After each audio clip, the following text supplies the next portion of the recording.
Good evening, everyone, and welcome to Commentary is Magic's spoiler stream on May 28th, 2017. I am, as always, Grandpaws. I am Emperor Bugle. Big Cheese, unfortunately, will not be joining us again, but I am still Aracat. Well, He'll be not back today. What? No, never. He's been Actually, gone no. for too long. I'm Big Cheese. And I'm Aracat. There we go. And I'm Rainbow Shine. And No, I'm Rainbow Shine. No, this is Patrick. What? Anyway, I think we've gotten lost somewhere. Anyway. we're glad to be here. Should have taken a left turn at Albuquerque. The references, they are many. We are glad to be here, though, admittedly, with a slightly smaller number of spoilers and commentators than we're normally used to, but hey, that's fine. 3 is still 3. 3 is still 3. And there are some interesting uses of these 3 here. But all 3 of these cards are interesting. In some way or another. Sure. Before we get right into it, though, just a couple quick announcements, or at least one announcement here. Who's looking forward to pre-release in 2 weekends? No one? No. Nobody. Absolutely Zero nobody people. is looking forward to this. Just me? Nobody is looking forward to No, I'm just kidding. Not even you. Not even me. I'm not even even you. looking forward to this. No, I'm obviously so excited. I've never been so excited except for that one time when I went, oh, but really who could top that, right? Well, there was this one time. There was that time that, you threw a party for Twilight. I do remember that. It's going to be a great time. Pre-release is something we've obviously been looking forward to for weeks and weeks and months, and now it's finally going to be here. And that means that we have only one more opportunity to do our normal weekend stream highlighting any spoiled cards, regardless of whether or not we're going to get the full suite of 3 this week. Yes. So with that in mind, next weekend, we will of course announce the date. It'll likely be a Sunday. We will do our normal stream highlighting whatever cards and news have come down the pipeline from that week. Yep. If we get 10 spoilers, we'll do all 10. If we get 1 spoiler, we'll do 1 spoiler. And it'll be very short. Yes, exactly. That's a dirty lie. However, if we get 0 spoilers, oh well. We'll still do a stream anyway. We'll say hi. Yeah, we'll say hi. Okay, we'll go, hi, there are no spoilers. Goodbye. Hey, maybe we'll cover some pre-release tips for people on how to play Seal. No, that's not a bad idea. So yeah, we'll count on a stream this weekend. The secret is to draft blue. I mean, we will have to see. It's hard to draft in pre-release. It is very difficult to draft in pre-release, what with the being disqualified from the event for doing so. Maybe for you guys. Fair. Pinkie Pie doesn't know boundaries. This is true. We're going to do a draffle. Is the draffle. Is the secret ingredient actually rocks? Yes, the secret ingredient is actually rocks. Okay. Rock tokens, specifically. So, speaking of rocks are orange, and so is our first spoiler. No, wait, we have to do the slide first, No, don't we? we got other things to do. In case you weren't here last week, and even if you were, we did actually release the King Sombra Villain Challenge. If you haven't taken a look on Reddit, here is a link in chat to that. Oh, okay. I guess that's important. We have made a couple of changes to this since it was originally released. The the cheat sheet on the last page was, well, we're good at information, and as it turns out, people have just been reading that instead of reading the full rules. So hopefully there's enough fun there that you can actually figure out what's going on without reading the full rules, but we'll see.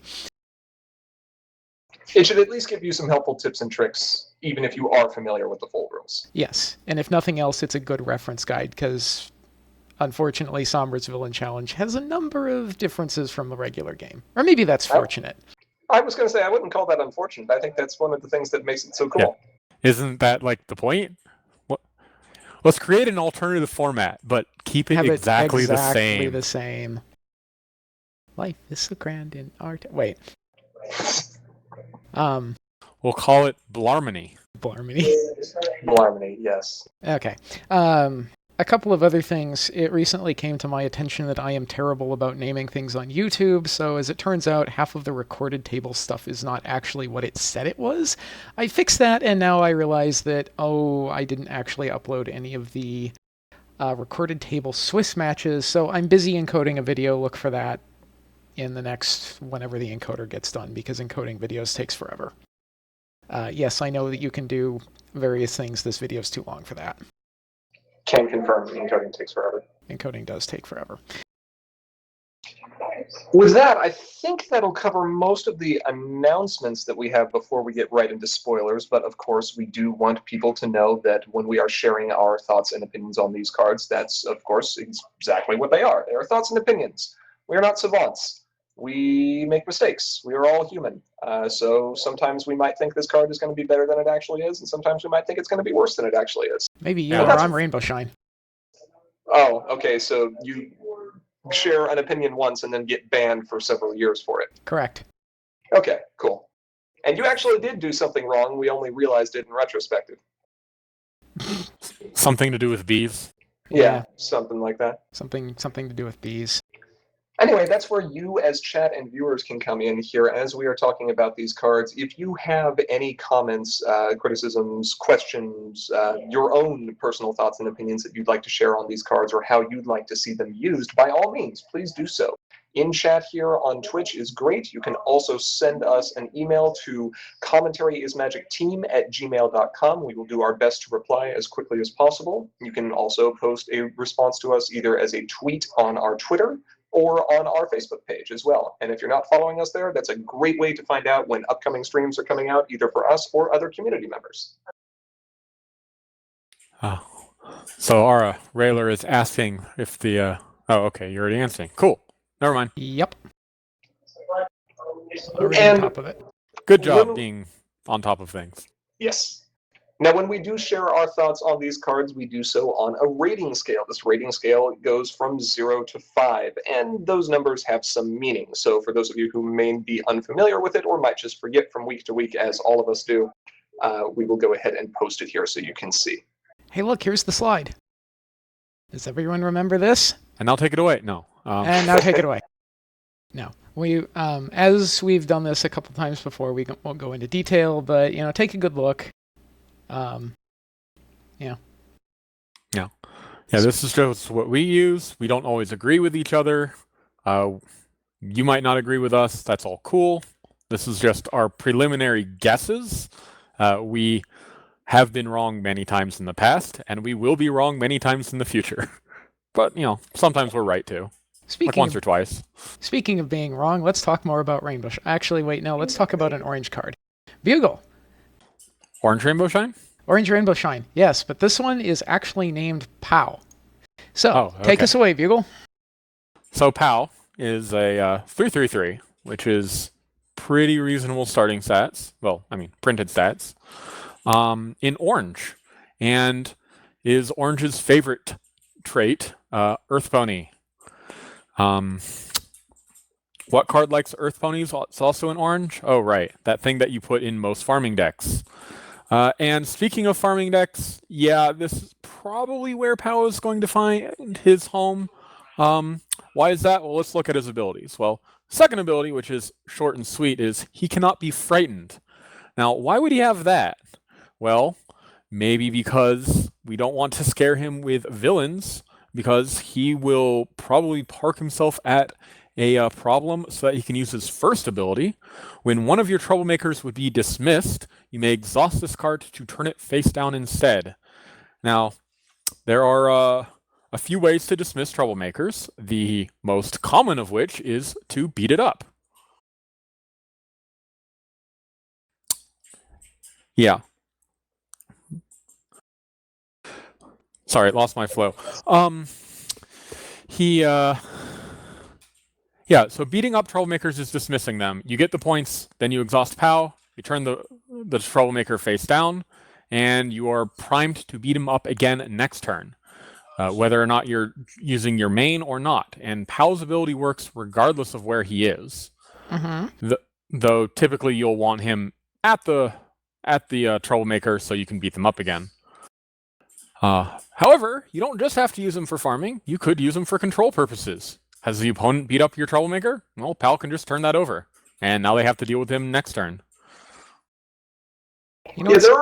Sorry, go ahead, Ara. You know what sounds like it'd be really fun? Go ahead, beat my Nightmare Moon up. I'll just turn her down instead. Hey, you know what'd be even funner? Discard your hand. You know what'd be even funner? I beat her up again. Discard your hand again. Doesn't this sound fun? No hand for you? No hand for you? Yeah, no. Hand disruption. Pretty good. I also seem to remember a troublemaker in this set that, if I recall, on being uncovered, makes token copies of itself. Maybe. And to me, that sounds kind of interesting because, okay, your opponent beats up the token copy, whatever, they scored 0 points. They can confront that troublemaker, or they can confront that problem if they like, if you don't have face-off tricks. But when they go after Changeling Prime, you just say, I'm just going to make more troublemakers next turn, and you instantly block off every problem again. Yeah. So there is, however, two very important things to know about POW. I guess it's technically one. You cannot replace things that are being dismissed by the game. Now, when would a troublemaker be dismissed by the game? At the end of a problem face-off. When a problem is being replaced. Mm-hmm. Yes. When a problem is replaced, or due to uniqueness.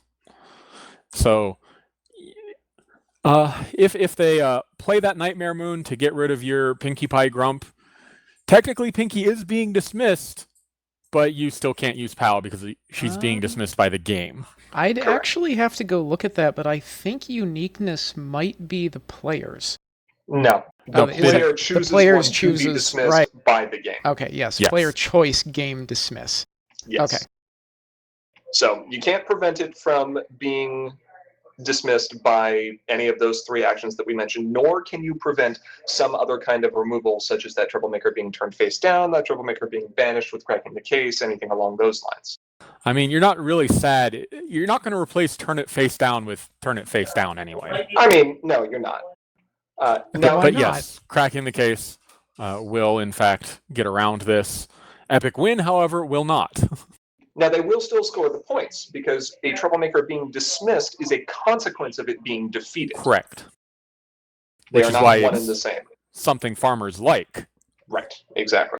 In fact, since you were mentioning putting POW up at a problem and also potentially using Applejack Carbo Loader, I could see that working very well with these particular cards and the new Applejack main. You just leave POW up at the problem who fights the same troublemaker over and over again by himself, using the extra flip from your main safely at home.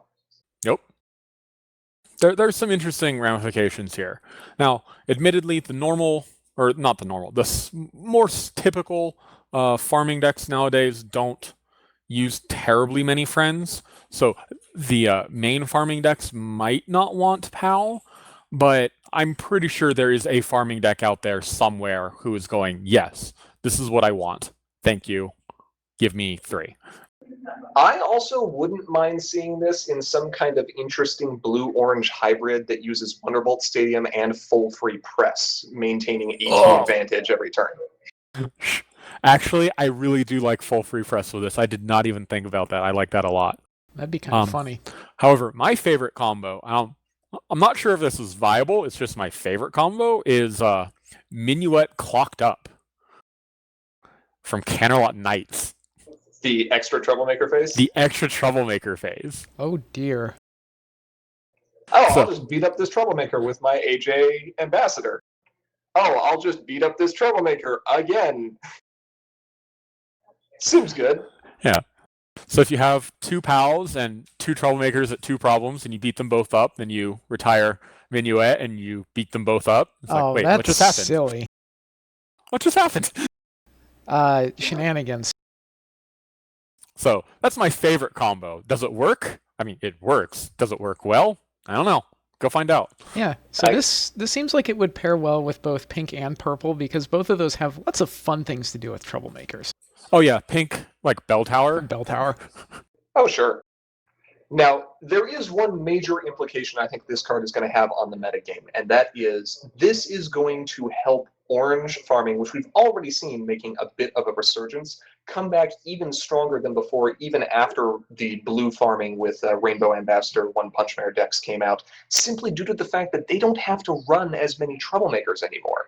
If you can get POW out on the field, you can simply recycle the existing troublemakers over and over and over again instead of having to draw new ones from your deck. Well, if you could keep POW on the field. Sure, if you can keep POW on the field, but Orange has plenty of ways to protect its friends. Put a one power counter on POW and have an Appaloosa on the field, and you're good for a while. Against, dismissal effects and not banishment. Yes. Dismissal and frighten. Oh wait, he's already immune to that. Yes, he is. I mean, it's pretty strong. He's not immune to pumpkins, though. Yeah, actually, he's not immune to pumpkins, but yeah, this card cannot be frightened text is actually very relevant in the current meta, because, like, how many frighten effects are blue decks packing nowadays? Yes, that's how many. Like, typically 9? All of the frighten effects. 8? 9? That's a lot. Well, you're getting 3 Rutherfords and you're getting 3 TRX Rings of Terror. Sometimes the vote. Oh, sometimes the vote. That's true. Sometimes that's multicolor. I don't think you can call that. Well, just sure. Sometimes Zap in the blue farming decks. That's true. Let's just settle with all the frighten. All of the frighten. There's a little bit of frighten. That's true. So, ratings. Oh, so I'm actually of 2 minds of this card. This card is either going to be very good or just okay. And I can see a reality where either of those things is true. Which do you expect to be more likely? So I'm kind of just going to split the difference and say 3.5. I'm going to agree. It's somewhere between a 3 and a 4. I don't think this is a 4. This isn't an auto-include in every orange deck, but there are orange decks that look at this and just go, yes, I will take 3. So 3.5. I'm actually going to err on the optimistic side here. I believe that this is going to make it into just about every orange deck in the Defenders of Equestria meta. Whether it's going to be orange farming using AJ Ambassador, or whether it's going to be orange control using a number of different mains. We've seen 3 excellent orange control cards so far with Catajack, with POW, and with Limestone Pie. I fully expect orange control to be a viable archetype, maybe even splitting into white. And I know, Bugle, you've been experimenting with that slightly. I mean, I do like my orange, pink, white decks. I mean, sure, and there's a reason for that. With that being said, I don't see much of a place, or I don't see many decks that would be running Troublemakers and orange and not auto-including POW. And I also don't see many orange decks that I wouldn't expect to be running Troublemakers, especially with some of the ones that we've seen spoiled for Defenders of Equestria. So I'm going to give this a solid 4.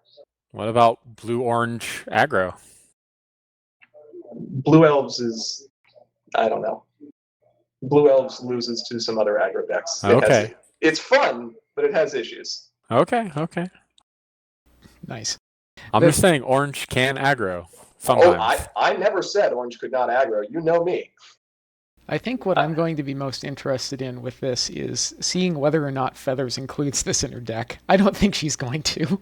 I don't think so. It's a friend. She can't do it. Yeah. Well, she's going to add Catajack. Yeah, but Catajack's not a friend. Catajack's an explosive device. Catajack is just party of 1. Arr. Party of 1. So, do we need to transition to the next card then? Yes. Let's see here. Yes, this card. Now, Rayla, you're talking about using this in kind of a mill deck using the Sweetie Belle Orange and White that we saw, as well as coming through and F-stop to just recur events over and over again. That is kind of ew, yes. All right. Yeah, that's... I know at least one player locally who would love to see a mill deck.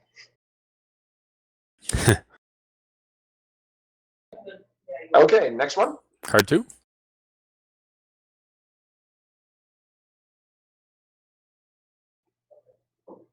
Just a moment.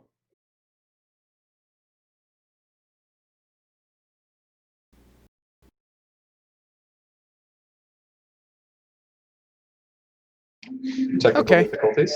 Okay. There it goes. Okay, no, my keyboard's being stupid. I need to get rid of it. Hopefully you can wait another 30 minutes or so. I don't know. It's just really kind of fun. I don't have normal people computer problems. You really don't. Okay, moving along here, we'll go to the next card in reveal order, which is Infiltrating the Hive. I'm so glad you said that correctly. Not infiltrating.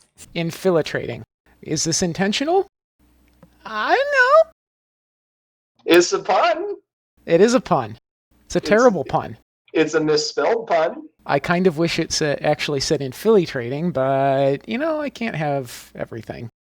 No, I'm mostly annoyed at this because when I wrote this down for the API in Ponyhead, it was just like infiltrating the hive. And then I went back and looked at it later. I'm like, ooh.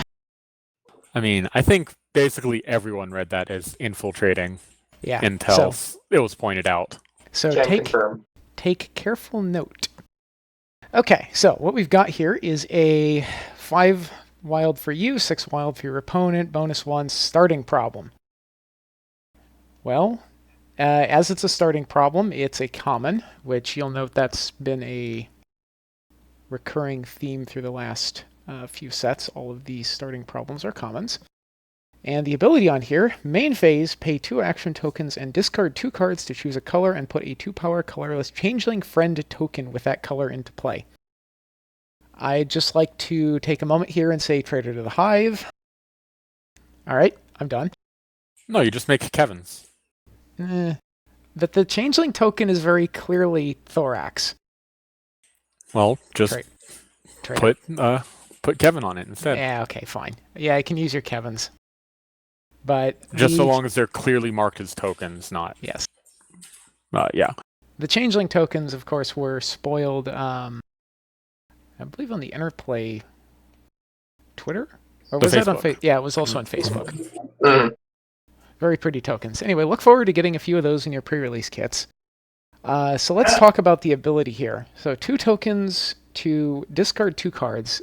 Given that this set is already kind of focused around stuff getting into the discard, and there's lots of fun things you can do with stuff in the discard, this could seem pretty good. Bugle, I think, has a really funny thing to do with a pair of Dr. Hooves. Then you also get 2 of whatever... Cackle. Yes, Cackle. 2 color of whatever color you'd like. So if you need entry into your main color, then you've got 3. If you want entry into your off color, you got 2, whatever. And a 2-power body. Seems pretty good to me. Is not bad. Also takes a hand that would normally just be utter garbage and suddenly says, this is quite good. Right. Have a Kevin. Also, what if I get to start drawing cards in the bottom of my deck next turn? Now, one interesting thing I have noted here about this card, and we'll have to see how this is clarified, is that the effect that gives the changeling token a color does not come from an ability that that token has, but rather from the modifier on this problem itself. And so that means that even if the changeling token were to lose its abilities through Iron Will or a Trixie villain, it would still have that color. Yeah. Unlike Kevin, it's not ever actually colorless. It is always a color. But I guess Kevin is always a color when in play until he's frightened or whatever. But yeah. Well, you know what would be really nice to have to mark the colors on these tokens? Maybe like a set of objects with 6 sides on them representing the different colors, symbols that could be placed onto these cards so that the opponent would know what they were at any given point in time. You are having a really hard time keeping a straight face right now, aren't you? You mean a pyramid? No, 6 sides. 6 sides. So what are those? And 3-dimensional too. Fluttershy? You could even roll them. Yes, a Fluttershy. Yes, a Fluttershy. That's what I mean. I'm not bitter. Not bitter about dice sets? No? I'm not bitter about dice sets. No one's bitter about dice sets. No. But yeah, this is an interesting card. There are a lot of things about this. However, I think the color that is most going to like this is orange. Mm-hmm. Let's see. Maud likes this. Luna likes this. Which Luna?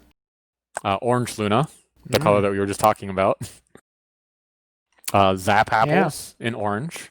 How about that? Cards in the discard. Valuable resource. Isn't this weird? Yeah. What's the other one? The Smart Cookie? Yeah, Smart Cookie likes this a lot. Oh, Igneous Rock and Cloudy Quartz likes this. Yeah. This just has orange written all over it. Yeah. You know what else it has written all over it? White. Redeeming qualities. Redeeming qualities, fancy pants. Just in case you were wondering how you were going to get that Starlight Glimmer in the discard pile, this is how you do it. So, and again, I do really like. So, turn 1, discard Unblinking and go find 2 time loops and put I don't know, purple friend into play. I don't know. Put a purple friend into play and then play a pair of Nothing to Be Afraid of. 8 power? I guess, no, in that case, you want to play an orange friend. And then suddenly 2. Wow. So, obviously, the implications with Dr. Hoops here are pretty good, and we've mentioned a few other cards as well. As far as a starting problem goes, though, we've seen tremendous value in starting problems over time, with several of the ones that were printed in Marks in Time basically defining the meta for several months, with Trading Traditions opening up multiple multicolored decks and a second chance, right? And a second chance just giving you AT. So how do we feel this one's going to fit in there? Honestly, this is a much nicher one. I think you're not going to run this unless you're taking advantage of the fact that you're discarding cards. It's certainly another option. Unfortunately, this won't flip Bluna because you're putting something into play, but if it did, this would be pretty far up there on my list of things. Like, this might even, if it worked, which it doesn't, kick Lock and Tree out of the Luna deck, which... Yeah, that's a bold statement. The 5 and 6 is a little interesting. You know, we've seen some new numbers coming off of problems recently. Yeah, the 6 is actually rather significant because most of the time that you're dealing with a 5 wild for you, it's a 7 wild for your opponent. Or 4. Well, yes, but Trading Traditions being the singular exception here. Yeah. But it's an exception a lot of the time. And I guess there is the 5/5, but no one uses that problem anymore. No one uses that anymore. Well, I think it'll be interesting. I think this is a very interesting card. I think there are some mains that will like this a lot. Again, Mod, Luna, being the big ones. Anything with a Doctor Who strategy. Experienced cards like this a lot. Mm-hmm. Maybe we'll get some, redeem. Well, not redeem. Redeeming qualities likes this. Redeem likes this.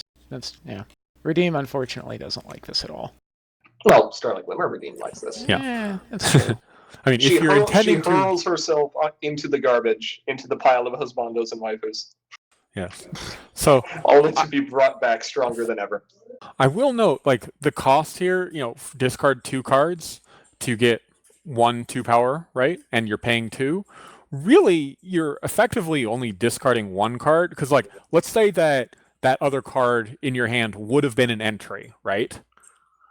Right, now you're just getting an entry that is a little bit more flexible. It's very much like the like how cards functioned in the World of Warcraft trading card game, where you could play any card face down as a resource.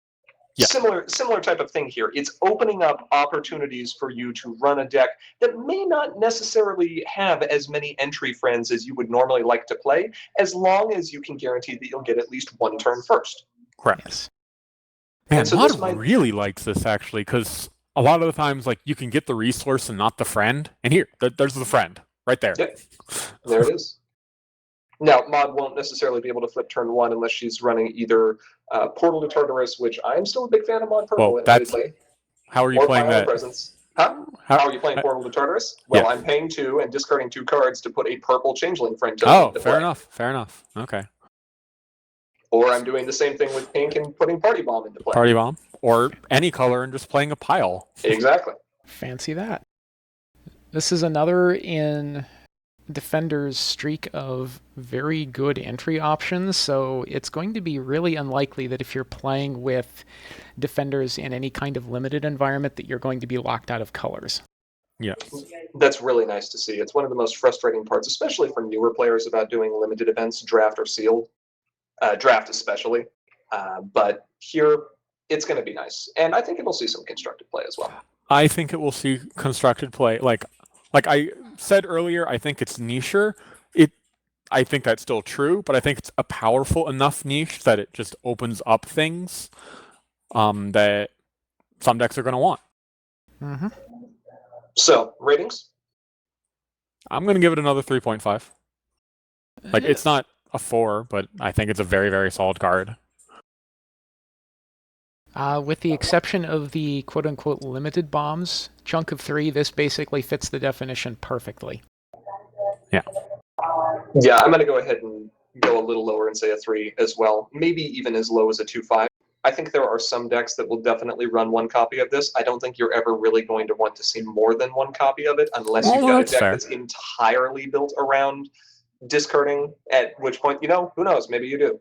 Some decks do run additional starting problems. Some decks run 2 copies of Trading Traditions because they're 5-color combo decks. Cripes. But they never run yellow. Someday we'll do a 6-color. Never yellow. No. Yellow has proven to be too good at combo. Too strong. So they took it away. Too strong. Too strong. So I'm going to go... I'll go ahead and say just a flat 3 on this. Okay. Final card? Final card.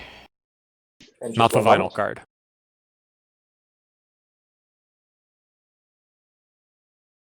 But speaking of, I want to see more of those carolers.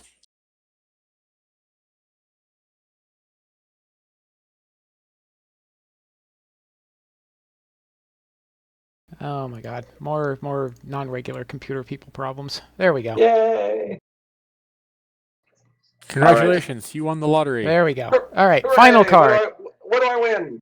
No. I win a disgruntled con attendee. No, wait. Actually, you know what? That's exactly what you win. Quibble Pants non-believer. Look at that scowl. He just doesn't want to be here. He is just not pleased. You too can now argue about minutia over the credit sequence. Boy, it's like you posted that on Reddit earlier this week or something. That was both amazing and terrible. The credit sequence? Yeah, that whole episode. Anyway, Grandpa's, take us away. Sure. Quibble Pants Non-Believer is the first multicolor blue-purple card we've seen coming out of Defenders of Equestria. It is a 2-cost, 2-power, 2-requirement Earth Pony friend that has Meticulous 1 and activated ability, main phase, exhaust this card to put a Troublemaker into play face up, assuming it's from your hand, which it is. I'm sure this will receive clarification if it needs. So Quibble Pants is in an interesting spot here because many of the other multicolor cards we've seen, not all of them, but many have been at one requirement, allowing them to be played off of a simple Trading Traditions. And with Quibble Pants, you can't do that. But we did just see a means of getting 2 power into any color that we want on turn 1 if we so choose. So it's not unreasonable to think that cards like Quibble Pants or Sweetie Belle might see some play despite their slightly higher entry requirement. Meticulous 1 is a nice bit, and his main phase ability is a little interesting in that it's kind of like Twilight Sparkle zeroed out, but does not search from the deck. And it's also kind of like Scootaloo from Premier in that it exhausts to put a Troublemaker into play for free.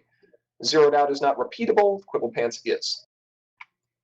Now, the fact that the Troublemaker comes into play face up somewhat limits the uses that you could have here, but also gives you new lines of play that you can have. You can't get villains into play to frighten all of your opponents, nor can you get awesome uncover abilities that would, say, discard everyone's entire hand with Nightmare Mode. But you could use some Troublemakers that are very, very impactful once they're actually face up on the field. One that comes to mind immediately for me would be Nightmare Moon Blackest Night.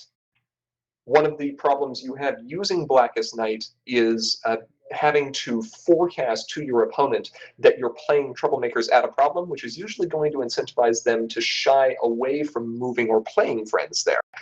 When you've got Quibble Pants, you can simply exhaust, drop a Blackest Night into play face up immediately, and then challenge that friend right away and get it out of the way. Plus, now you've got a Troublemaker face up blocking anything else they have at that problem.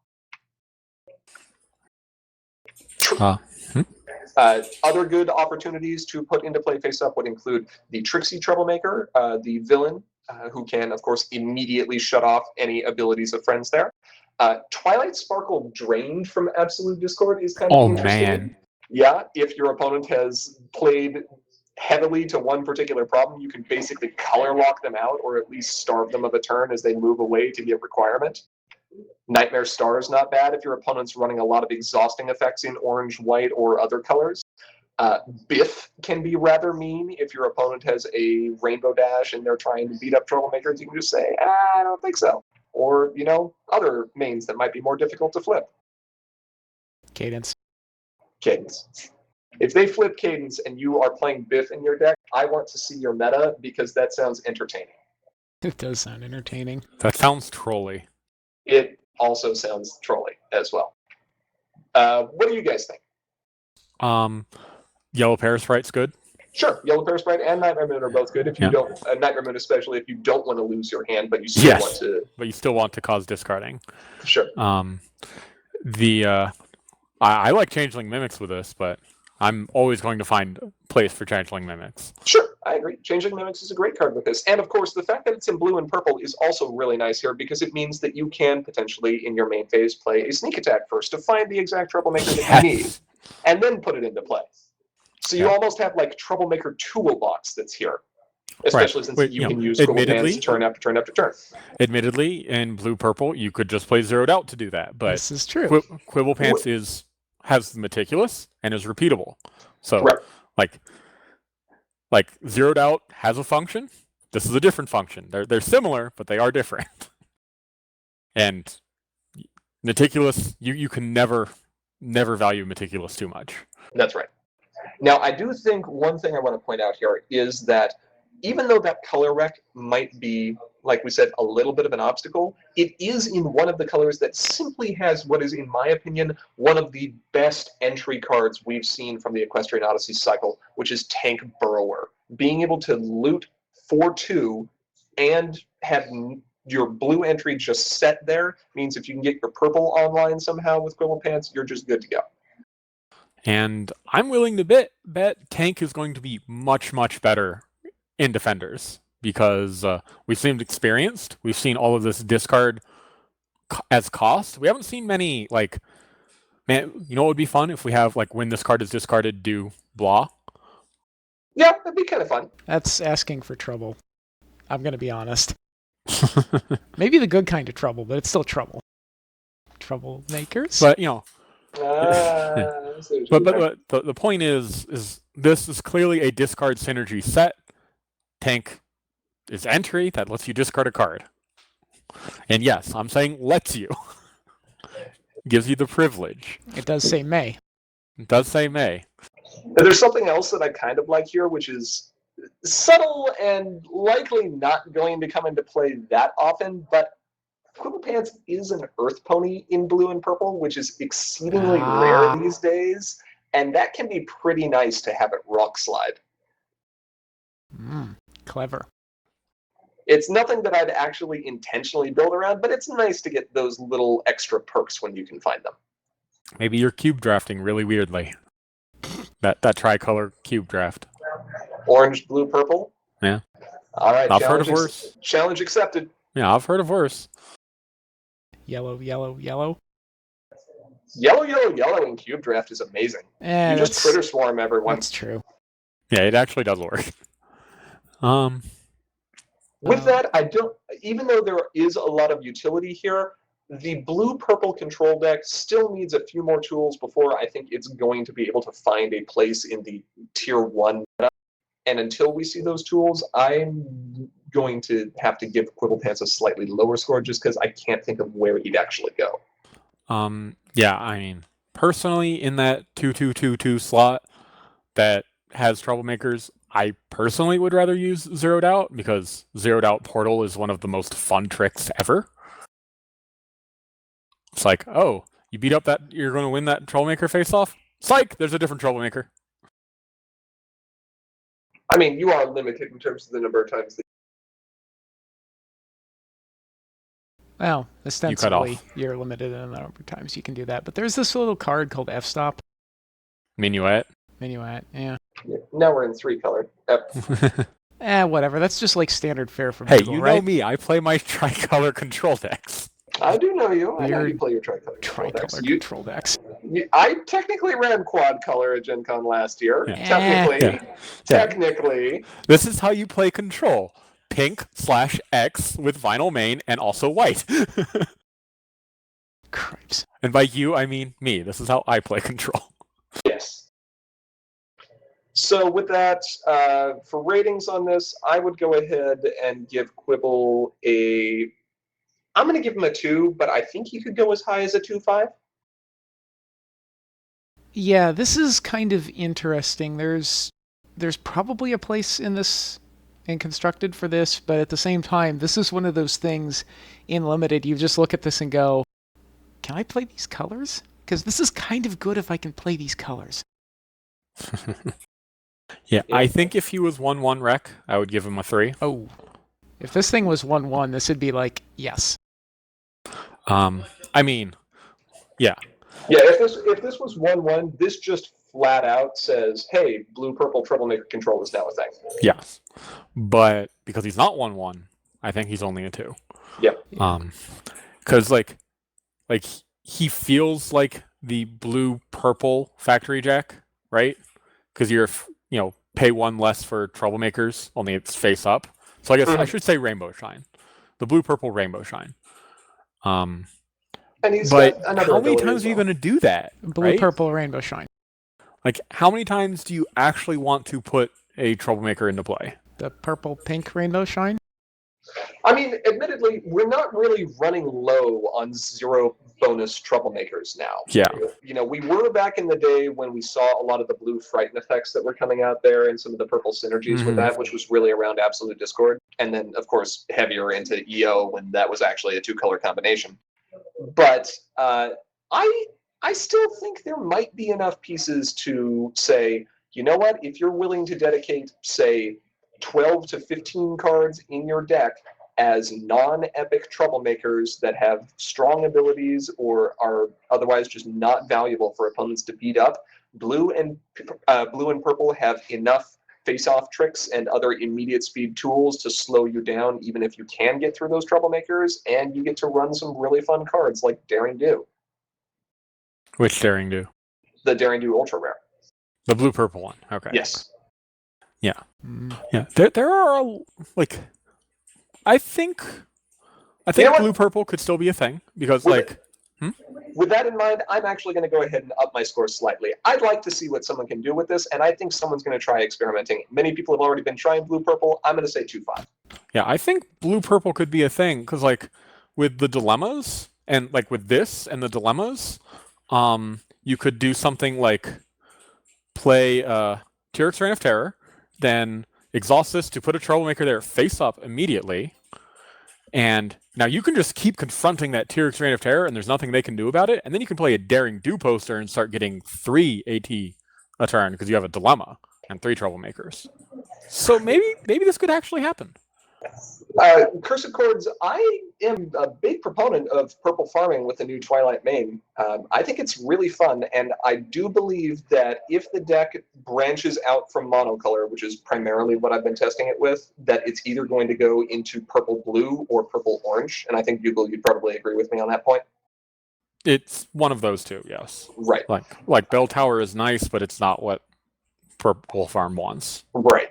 So with blue and purple there, with the Meticulous here as well, I don't know if Quibble Pants would actually be the one that we'd want to see here. I'd actually say this does not go in the purple farming deck.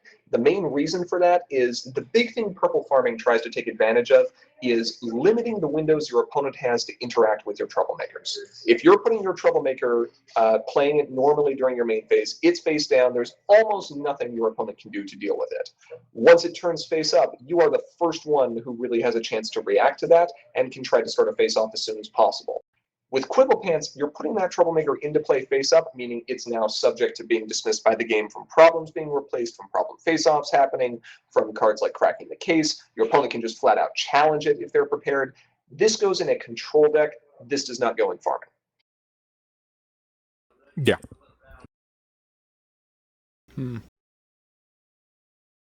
Yeah, it sounds about right. Also, does not combo very well with POW. Well, I guess it kind of might. I mean, I guess a little. I mean, you sneak something in face up and then... Don't make. I said I'd do it, but I don't want to do it. I don't actually want to do orange, blue, purple control. Please don't make me do this. It's just Waking Nightmare again with blue.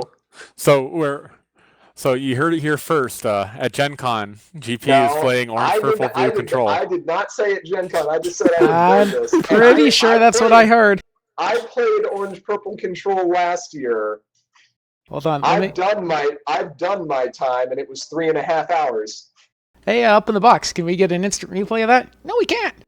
So yeah. So you're saying 3 now? No, I'm saying 2-5. 2-5. Yeah, I'm going to place this at a solid 2-5 with a possible high end of 3. Yeah, I still think I'm going to say 2. However, I hope I'm wrong. Like, I would like to see someone be creative with this card. Yeah. I think 2 is probably correct. This is a 2-5. This is good enough that if you can run this in limited, you should, because given that limited is primarily a aggro environment, the ability to just go, and there's a troublemaker there, is entirely too valuable in some cases. And in constructed, you're going to...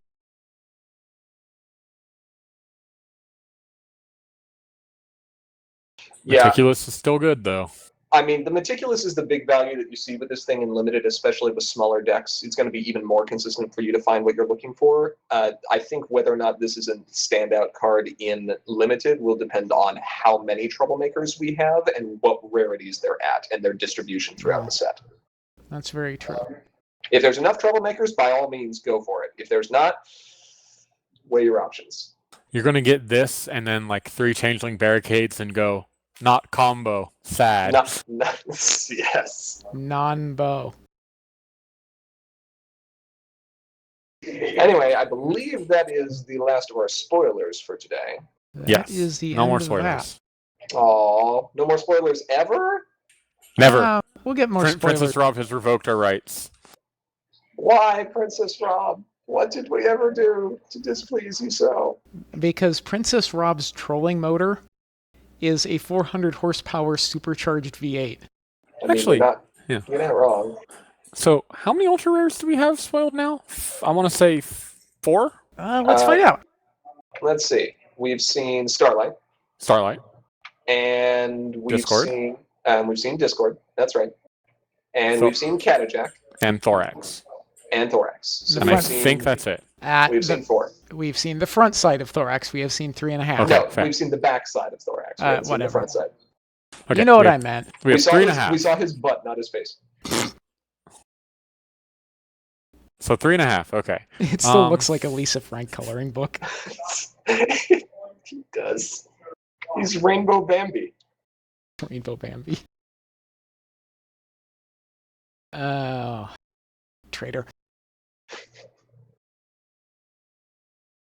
So, well, the reason I was wondering is because I remember last time for Marks, right before the pre-release, we started getting a whole bunch of ultra rares. Yeah, I could see that happening. We had all but one well, 2, because we also didn't have Glimmer. We had Glimmer and Fluttershy were not spoiled. Well, Glimmer Troublemaker. The Glimmer main was spoiled. The Glimmer Troublemaker and Fluttershy were the only ones not spoiled before the pre-release. And we had, 16 ultra rares? 17? Something like that? Yeah, it was... Well, again, we can find out. Yes. No, I'm not getting you an action replay of that one either. All right, that's fair. Okay, so I'm expecting some ultra rares this week. I'd like to see at least 1, maybe 2. If we can do a 3 ultra rare stream next Sunday, I would be wholly on board with that. Hey, Princess Rob, you should totally not give us an ultra rare every day this week. Totally not. Definitely. Rob, please. Well, I know Princess Rob is actually enjoying. Well, we'll see what comes of it right now. Hold on. Monday is a holiday in the U.S., so only 4 is acceptable. Okay, I'll agree. Only 4. Okay, 4. See, we're making our demands We're reasonable. Compromise. compromise. Right. Compromise.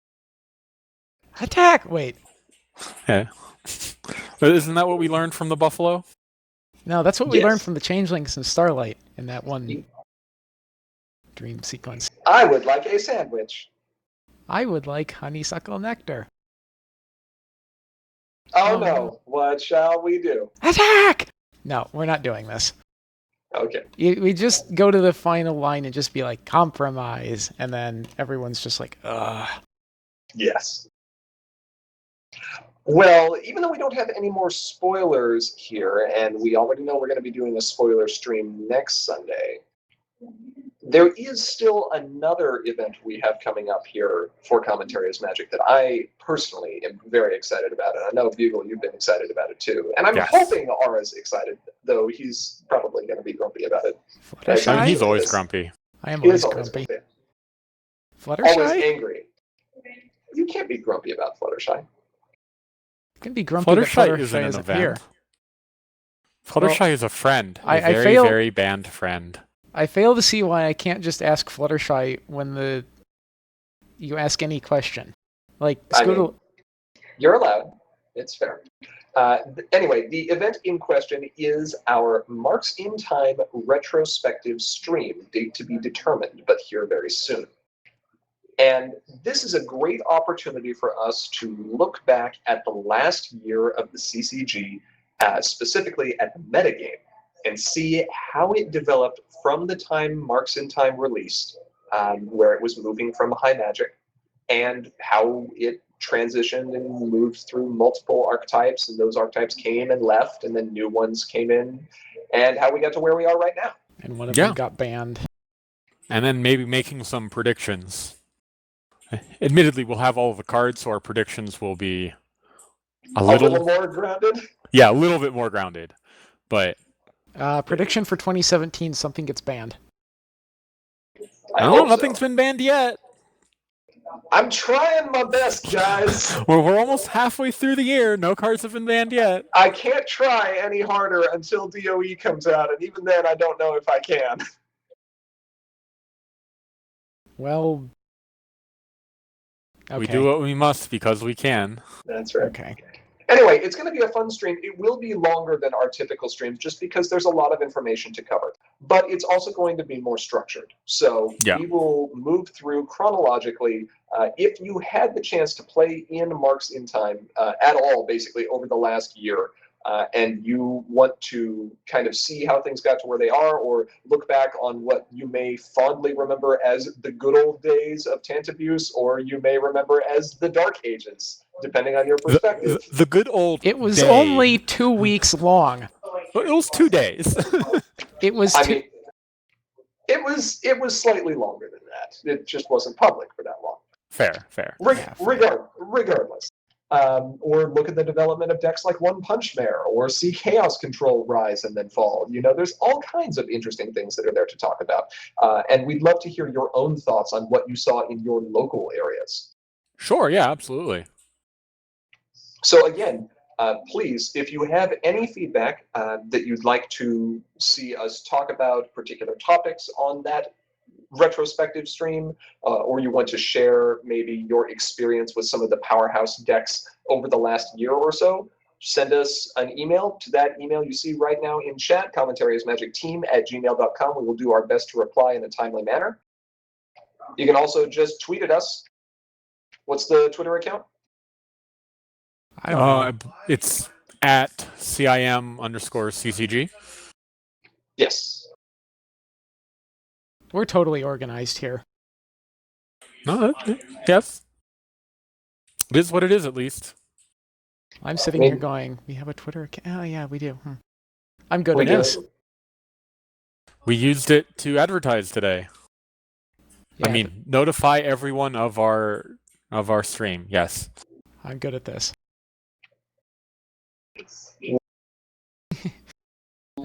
That's most of the information we have. Aura, Bugle, can you think of anything I may be missing here? Oh, but I was looking. Have a good pre-release. Yes, have a. Yes. Well, we'll see them before the No. next release. Yeah, we will. Yeah, we will. I No, can still wish them well now. Really? No.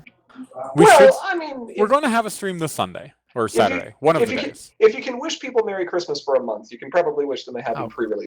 Cripes. No, Yeah. no, I don't want Christmas music for 3 months. No. Absolutely not. Out the pre-release decorations 3 Oh, months in advance to drive retail sales. No, no. It's gotten too No. real. It's gotten too real. No. 3 months of new set No. spoilers. Don't do this. Don't. Please, I'm begging you, stop. I can't take it anymore. Unfortunately, that's the only line I have, so I can't Well, keep good. going. Okay. It just happens to fit correctly. Spoiler wrap-up, spoiler wrap-up. No, hold on. I mean, I have been calling them spoiler wrap-ups for a reason. I've noticed. Okay, I just sighed like the biggest dad sigh ever. Would you say that you're not mad? You're just Disappointed. oh, your tears are so yummy. Did you remember to keep one of those salt shakers for yourself? No, but I've got the stuff to make 12 more of them. Oh, okay. There we go. Well, One for the bottom 12 of top 16 at Gen Con? Why 12? Because they come in packs of 12. Got it. Reasonable reasons. With that, rather than having everyone still hanging on, hoping for new info, I think we'll go ahead and cut things off if we don't have any further announcements. Nope. I have no further announcements. The only Other thing than- else I got is I'm just looking forward to the 5-hour-long slogfest of reviewing all the rest of the cards, but we'll see what happens. Oh, it's Hey, great. we've done No, what? not Like a kidding. third of the set now? Kidding. Like a third? Maybe. Am I kidding? Maybe. I don't know. I don't know. We'll see. We'll Tune see. in next week. Yeah, maybe next week we'll have like another half of the set, and that would be great. We'll just have the front side of Thorax. Admit it. That's it. That's the only card we're getting. Time will tell. All right. With Well, that, Yes, with that, we're going to go ahead and call it here for the night. Thank you, everyone, for joining us in this stream. Of course, if you like the content that we produce and you'd like to see more of it, you can always donate to us. There's a button down below. Look at Fluttershy with her basket of bits. She's so adorable. We appreciate anything you can do because there are costs associated with what we do, and we want to be able to do more for you. Until then, though, I am, as always, Grandpa's. I'm Emperor Bugle, and that's a basket of a donate button. There are bits hidden beneath it. maybe. Seed bits.